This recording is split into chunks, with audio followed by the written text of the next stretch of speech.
It's great to be back. It's been far too long. Indeed, my friend. All right, so I have been Musk adjacent at certain things, you know, backstage at CPAC with the chainsaw, that iconic wielding, you know, chainsaw moment. But you've been next to him. You know, it's incredible. The attacks keep coming, even on the last day. I want to put up something, you know, that the New York Times put out. On the campaign trail, Elon juggled drugs and family drama. I mean, Seb, what about the deranged people that were at Tesla dealerships, the reputational hits he took for DOGE?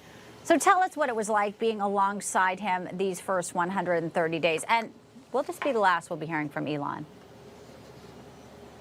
Yeah, and stop making it sound like it's ancient history. It's only been a couple of months that we've been in the building. It's been incredible. I used to bump into Elon all the time, whether outside my offices or in the West Wing. It's been such a pleasure. And as the president said in his post yesterday, he'll always be a member of the team. But to your point, and from my perch in charge of counterterrorism for President Trump, the idea that Americans who politically disagree with Elon Musk's support of the president and who I guess don't like the idea of uncovering fraud and corruption in the U.S. government, they're firebombing, they're throwing Molotov cocktails against Tesla dealerships. Let me be emphatic.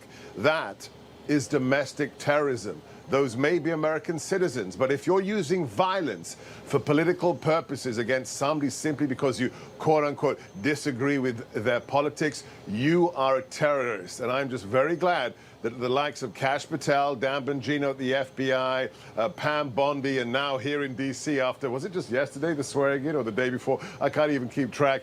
Judge Janine is on the case, and we're going to come down on you. We're going to come down on you like the hammers of hell. But Elon will always be a member of the team, and I'm looking forward to this afternoon's little presser with the president.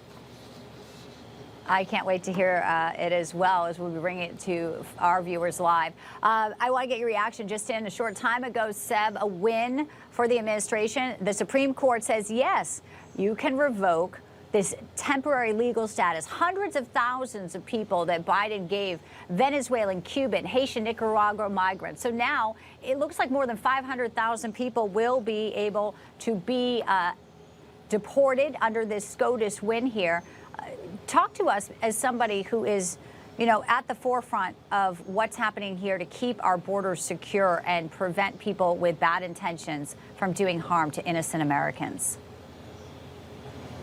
It's very simple. And now, as I was walking up what we call Pebble Beach here to do this interview with you, I heard Stephen Miller, the Homeland Security advisor on another network, explaining how just very simple it is. There's one human being in the United States who decides who comes into America and what our immigration policies are. That is the incumbent chief executive. That is the man behind the Resolute desk, and that is Donald J. Trump. He alone decides who gets to come into America and who doesn't. In addition to special visas, if you want to stay here for a special purpose, for studies or what have you, well, guess what? That is the State Department.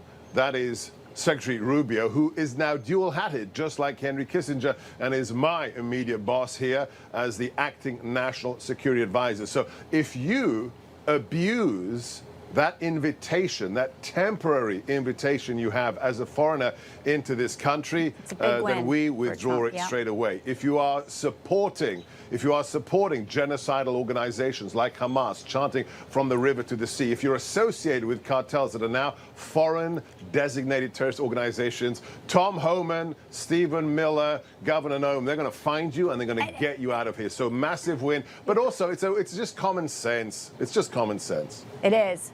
It is a big win.